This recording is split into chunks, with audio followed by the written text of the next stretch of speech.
अगर आपका मन आपकी बात मानता, क्या आप चिंता पैदा करते? बस ये सरल साधना कीजिए आप सभी। अगर आप कोई दूसरा योग नहीं कर सकते तो आप इतना तो कर ही सकते हैं, है ना? आप देखेंगे कि आपकी आधी चिंता शांत होनी शुरू हो जाएगी, क्योंकि वास्तव में संघर्ष इस बात का है कि आपके भीतर दो आयाम हैं।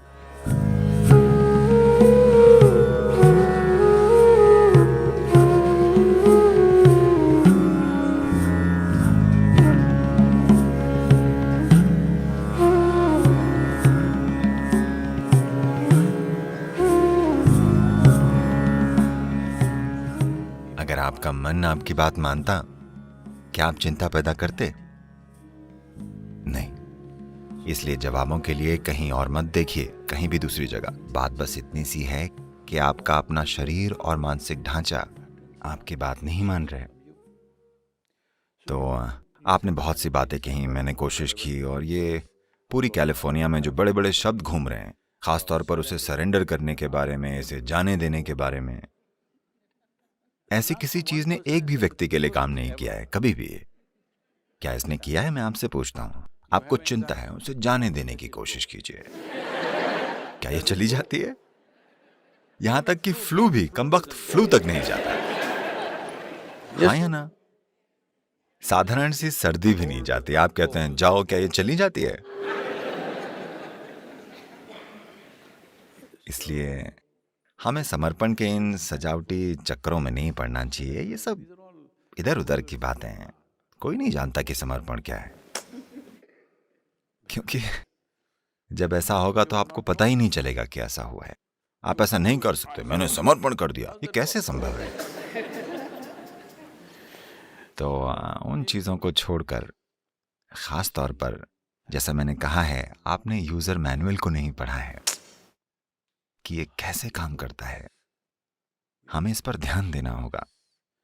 ये सिस्टम इस तरह से बना है कि अगर आप अपना हाथ ऐसे रखें तो ये एक तरीके से काम करेगा, अगर आप ऐसे करें तो ये दूसरी तरीके से काम करेगा।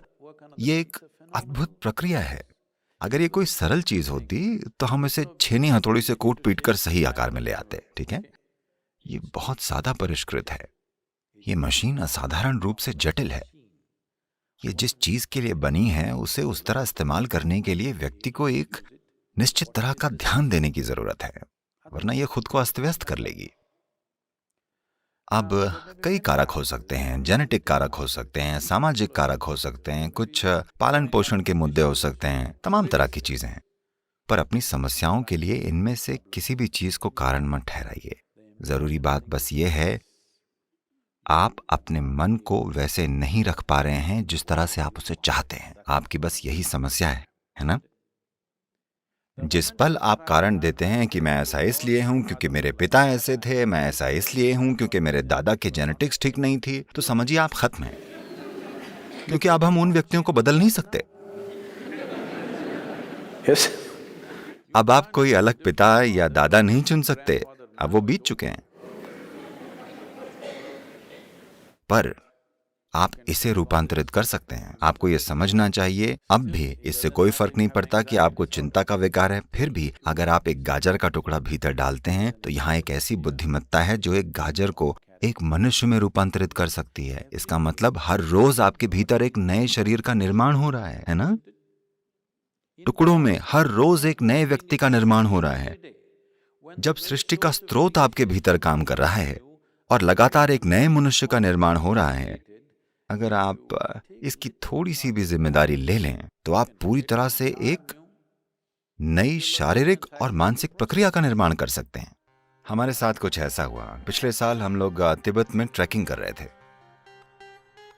मैं एक टेंट में था, मैं कुछ काम कर रहा था और दूसरा एक व्यक्ति एक सेब काट रहा था। आपको इन दिनों मिलने वाले चीनी मिट्टी के चाकुओं का पता है? तो पास में दूसरी महिला उस व्यक्ति से कहती है, ये बहुत तेज चाकू है, ध्यान रखना। ये मुझे थोड़ा परेशान करता है। मैं ऐसे देखता हूं क्योंकि ये एक बड़ा आदमी है। अगर वो कोई बच्चा होता तो अलग बात थी, तब हमें देखना होता कि वो चाकू कैसे इस्तेमाल कर रहा है। वो एक पूरा बड़ा आदमी है और चाकू को तेज धार ही होना चाहिए। अगर उसकी धार तेज ना हो तो आप उसे चाकू क्यों कहेंगे? तो मैंने उसे अनदेखा किया और काम करता रहा। अगले 2 मिनटों में वो फिर कहती है, ये बहुत तेज चाकू है, ध्यान रखना।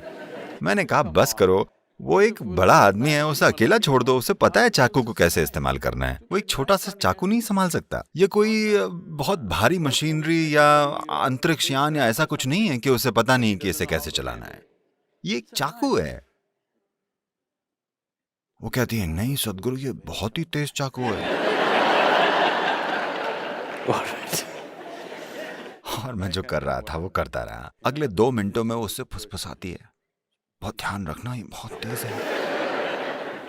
और अगले 2 मिनटों में वो अपनी उंगली काट लेता है।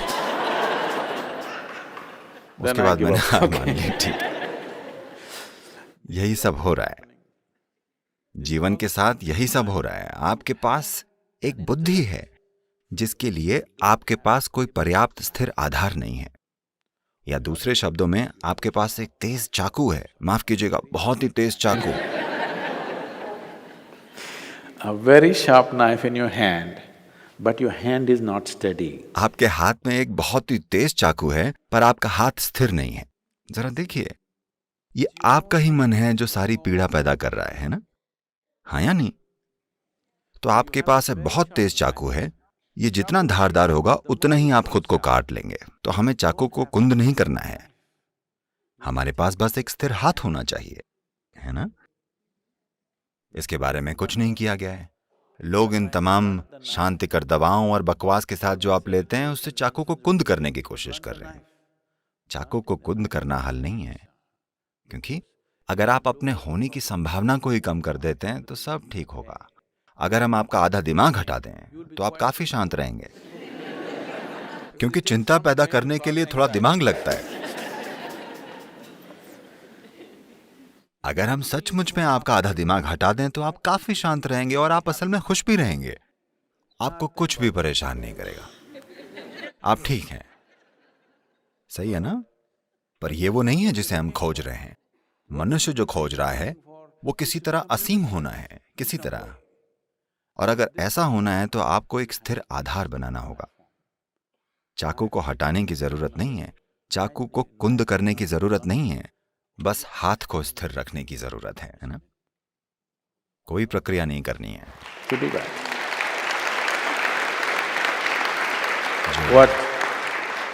इनर इंजीनियरिंग का, योग का बस यही अर्थ है। जब मैं योग कहता हूं, कैलिफोर्निया में रहने की वजह से उन सभी असंभव मुद्राओं की कल्पना मत कीजिए। योग का अर्थ मुद्राएं नहीं है, योग का अर्थ है मिलन, ठीक है? योग का शाब्दिक अर्थ है मिलन। ये मिलन का पहला रूप है। आपका दायां और बायां, इसे योग में पिंगला और ईड़ा कहा जाता है। ये आपके भीतर पौरुष और स्त्रैण है। इन्हें बस एक साथ कर दें। आप बस ये सरल साधना कीजिए। अगर आप दूसरा कोई योग नहीं कर सकते तो इतना तो कर ही सकते हैं ना? आप ऐसा कीजिए जो आपके जीवन से संबंधित हो। ये चढ़ता हुआ सूरज हो सकता है। सूरज ऊपर आ रहा है, सूरज के ऊपर आए बिना इस ग्रह पर आपका अस्तित्व ही नहीं होता है ना? आपके भीतर जीवन की गर्माहट सिर्फ इसलिए है क्योंकि सूरज ऊपर आता है।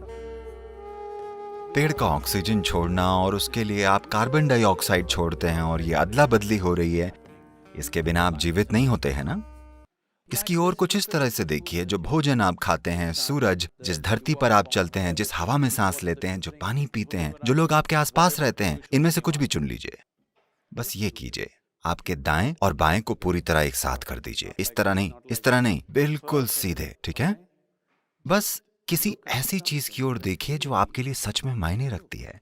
शायद सूरज, शायद आकाश, शायद बादल, शायद एक पेड़ या कोई व्यक्ति, शायद एक बच्चा, एक जानवर, कोई मायने नहीं रखता कि क्या। बस उसकी ओर देखिए। लगातार 10-12 मिनटों तक दोनों हाथों को जोड़े रखिए। आप देखेंगे कि आपकी आधी चिंता शांत होनी शुरू हो जाएगी। क्योंकि वास्तव में संघर्ष ये है कि आपके भीतर 2 आयाम हैं। मैं इसके विस्तृत विवरण में नहीं जाना चाहता, क्योंकि योग, शरीर विज्ञान इसके बारे में विस्तार से बताता है। लेकिन सरल शब्दों में कहें तो आधुनिक चिकित्सा विज्ञान आपको बता रहा है कि एक दायां दिमाग है और एक बायां दिमाग है, ठीक है?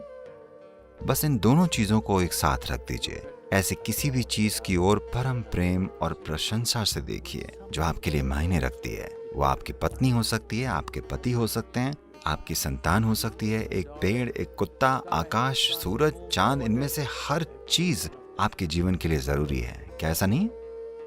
हाँ, आप इनमें से जिस भी चीज के साथ जुड़ाव महसूस करते हैं, इन दोनों चीजों को एक साथ रखते हुए उनकी ओर परम मधुरता से देखिए, ये पहचानते हुए कि वे आपके लिए कितने जरूरी हैं। कई चीजें बदल जाएंगी। ये योग का पहला रूप है। अगर मैं ये करता हूं तो ये मुश्किल हो जाता है, और नमस्कार करने के कई तरीके हैं, इस तरह इस तरह इस तरह। ये सबसे सरल चीज है, यहीं से शुरू कीजिए, ठीक है?